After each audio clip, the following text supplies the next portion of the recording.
Prudent Scholars in association with Goa Headmasters Association.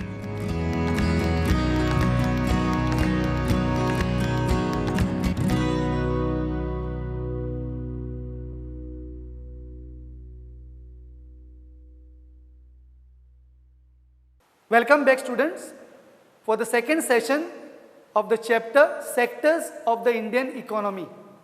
Let us revise what we had done for the first session. We had studied about the economic activities, right? What is an economic activity? Any activity through which we produce a good or we generate service or we render service and thereby we earn income. So when we earn income by producing a good or by generating service, that is called an economic activity.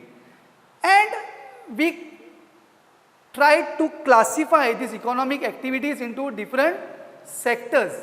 And to classify these economic activities into different sectors, we use different criterias. Okay. So according to that, we classified the economic activity as per the nature of activity or how the goods are produced. And we had three classifications. Okay. We had three parts. And they were primary sector, secondary sector and the tertiary sector. What is primary sector? When we produce goods by exploiting natural resources. Okay, like we produce cotton, we produce groundnut, we produce sunflower. Okay, in all these cases we are using natural resources like soil, sunlight, water from the rainfall. So therefore these activities are part of the primary sector and the product is the natural product like cotton or maybe sunflower.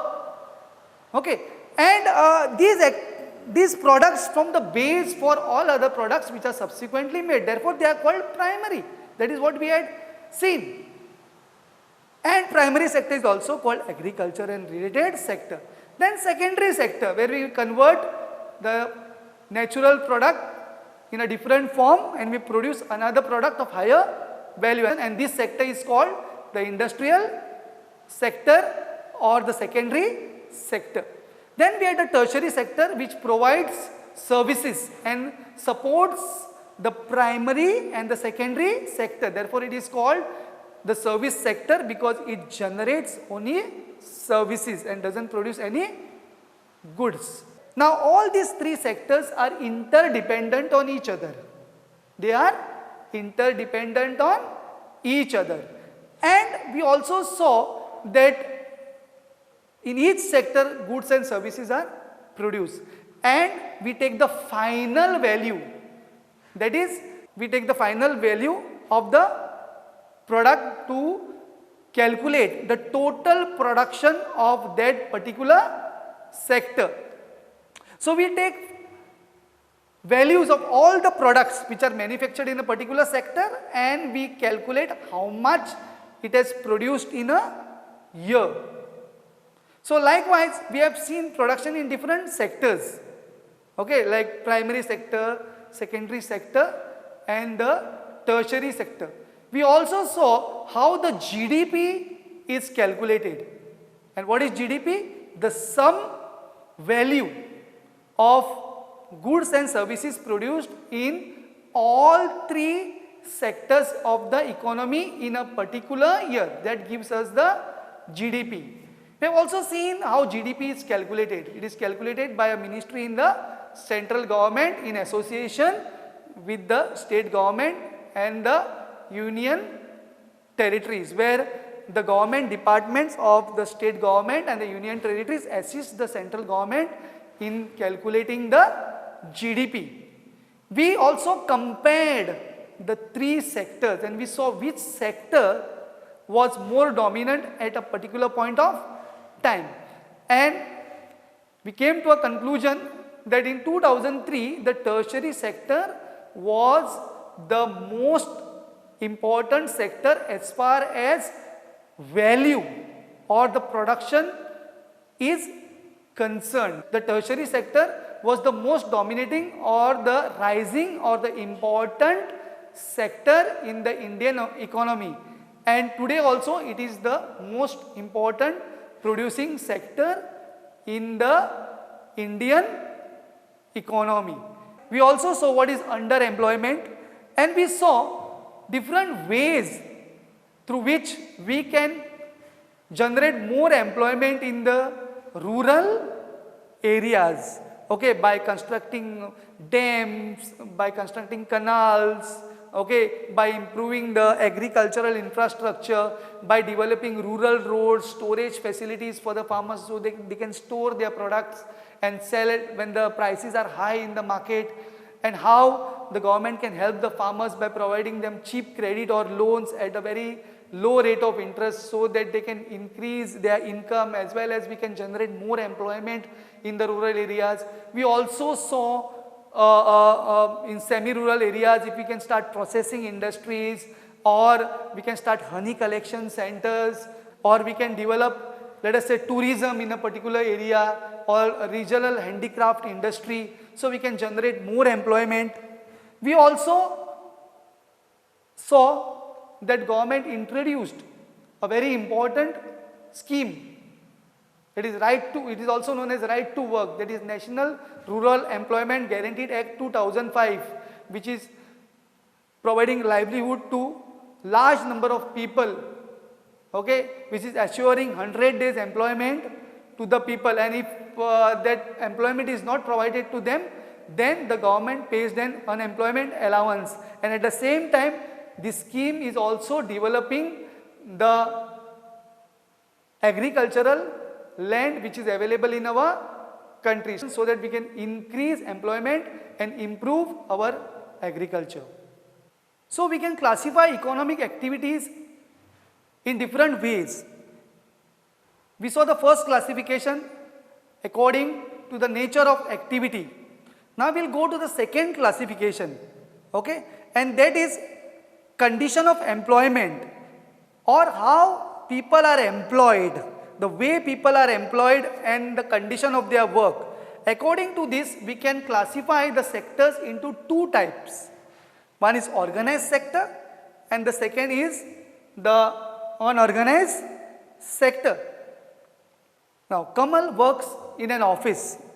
She has fixed working hours. She works from 9:30 till 5:30. She gets many other benefits, like she gets paid leaves, she gets sick leaves, and if she works for extra time, she is paid overtime by her employer. So there are lots of facilities for her in the office, okay, but even after her retirement, she will be getting lots of facilities.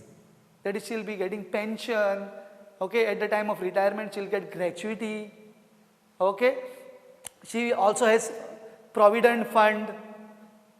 So there are lots of facilities which are there for Kamal, and her job is secured. When she was appointed, she was given an appointment letter which specified the terms and conditions of her work. So her job is very secured and she is very happy with her job. Now you will know, you will understand that she works in the organized sector. Okay. Now, what is organized sector? Now, organized sector covers those places of work where the terms of employment are regular and therefore people have assured work. Okay, so she works in the organized sector and the terms of her employment are regular. She has assured work. This means that they are registered with the government and her employer has to follow all the rules and regulations which are there in the various acts. There are various acts which are formulated by the government, like Factory Act, Minimum Wage Act, Payment of Gratuity Act, Shop and Establishment Act, and n number of acts are there which are to be followed by the organized sector. So therefore, her job is very secured. Plus she gets lots of benefits, like she gets paid leaves, Payment during the holidays. Her working hours are fixed, as I have mentioned, 9:30 to 5:30, and if she works extra, she is paid for overtime. She gets some monetary benefits for overtime, and she also has lots of other benefits. Even after retirement, she will at the time of retirement, she will get provident fund. After retirement, she will get pension. At the time of retirement, she'll get gratuity. So since her terms of employment are regular, her employment is secured, and she enjoys the security of work along with other benefits, and therefore people want to work in the organized sector because they get lots of benefit, so like proper drinking facilities, medical allowances, and all other facilities which are there as per the rules and regulations. Therefore people enjoy and people want to work in the organized sector because they get lots of benefits. This sector is called organized sector because they have to follow certain processes and procedures. Like when any person is employed in an office or for a government job, there are certain procedures and processes like interview is conducted, written exam, oral exam, or oral interview or written interview, and then they are sent for medical examination, fitness test. All these things are done in the organized sector. So therefore this sector is following all the rules and regulations and process and procedures before employing any person in their offices. There are some other people who are actually self-employed, but they also register themselves in the organized sector and follow all the rules and regulations which are prescribed by the government in different acts. Now the next sector, unorganized sector. Now what is unorganized sector? The unorganized sector is characterized by small and scattered units which are largely outside the control of the government. Here there are rules and regulations, but most of the time they are not followed. Now in this sector, the workers are mostly exploited. The employers take advantage of the workers, mainly because at the time of employment they are not given any appointment letter. Okay, they are just casually hired by the employer. So what are the disadvantages of this sector, or the people who are working in this sector are facing lots of problems because their jobs are low paid and often not regular. They are not paid for overtime. They don't have paid leaves, paid holidays, and leave due to sickness. Neither they get any benefits like provident fund, gratuity, or they don't get pension after retirement, since their terms are not regular and their job is also not secure. In this category we have daily wage laborers, we have people working in shops who are employed on daily basis. Okay, so a farmer hiring a person in his field as per the seasonal requirements. So all this come under the unorganized sector. So people prefer to work in the organized sector because they get lots of benefits, and people in the unorganized sector are denied of all these benefits. How to protect workers in the unorganized sector? See, in rural areas, landless agricultural laborers, small and marginal farmers need to be supported through adequate facility for timely delivery of seeds. They should be provided agricultural input, cheap credit facilities so that they get loan at a very less rate of interest. Storage facilities should be provided so that they can store their product and sell the product when the prices are high in the market. Marketing output should be provided to them. Now many workers are working in the factories and in the other units are belonging to the scheduled caste community, scheduled tribes and other backward communities, and first of all these workers are low paid and they also have to face social discrimination. So these workers have to be protected against social discrimination as well as they have to be given economic security. Now in small scale industries, street vendors etc. needs government support for procuring raw material and also for marketing their output. Now we are going to go towards the last classification of sectors, and this sector is classified on the basis of ownership. Who is the owner of the asset and who is responsible for delivering the services. And according to this, we have two parts. We have the public sector and we have the private sector. As the name suggests, public, it belongs to the people, that means to the government. Okay. In public sector, government owns most of the assets and provides all the services. So all these services which we are getting today, like health services and other services, if you can see on your screen, like Indian Railways, postal services, fire force, ferry boat services which are provided to us by the government of Goa, all these are part of the public sector.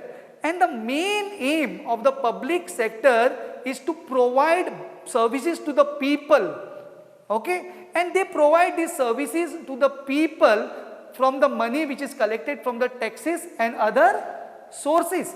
So in public sector, the assets are owned by the government and government is responsible for providing the services to the people, and their main aim is to provide service to the people, and they do it from the money which is collected from the taxes. Okay. Now the next sector is the private sector. In private sector, the ownership of the asset and the delivery of the services is in the hands of private individuals or companies. So the private sector is controlled by individuals or by companies, and their main aim is to make profit. We have many private companies which are providing us different services, like in telecommunication, in consumer goods. Okay. So these companies provide us services and their main aim is to make profit. Now among these two sectors, if we see, the sector which is most important to us is the public sector. Okay, it is playing a very important role, and there are many reasons for that. And the first reason which we are going to take up now is private sector will not provide us services or facilities at a reasonable cost. Okay, so private sector is not going to provide us services like dams, bridges or infrastructure project at a very low cost. They are going to charge us. They are going to charge us for their services, and their charges will be very high. But when the government constructs bridges or provides different facilities to us, they don't charge us. For example, recently we have built Atal Setu. I hope everyone has seen Atal Setu. You have enjoyed the view from the Atal Setu. Okay, and this facility, or we use this bridge free of cost. Why? Because it is built by the public sector, it is built by the government. So therefore, the public sector is very important because they are going to provide us services and facilities which the private sector will not provide us at a reasonable cost. So the government has to incur heavy expenditure in the public sector to provide services. Now government also bears cost when they provide services to us. Okay, like in case of the food security system, where we are provided food grains or essential commodities through ration shops or fair price shop, where the government purchases the food grains from the farmers at a price called MSP, that is minimum support price, and sells it to the people at issue price, which is quite lower than the minimum support price, and government bears all this cost of providing essential commodities to the people, and that comes under the public sector. Government government also has the responsibility of providing basic facilities to the people, as we have discussed earlier, facilities which are related to education, health, transport, communication. Most of these facilities are provided to us, basic facilities, law and order, all these things are provided to us by the government. So government also takes the responsibility for providing us the basic facilities. Therefore, public sector is very, very important. Then government also pays attention to human development such as availability of safe drinking water, housing facilities, sanitation facilities. All these facilities are provided to us by the government through the public sector. Therefore, the public sector plays a very, very important role. So students, we are coming towards the end of this lesson. I hope you have enjoyed the lesson, and now I declare that this lesson is over. Thank you very much.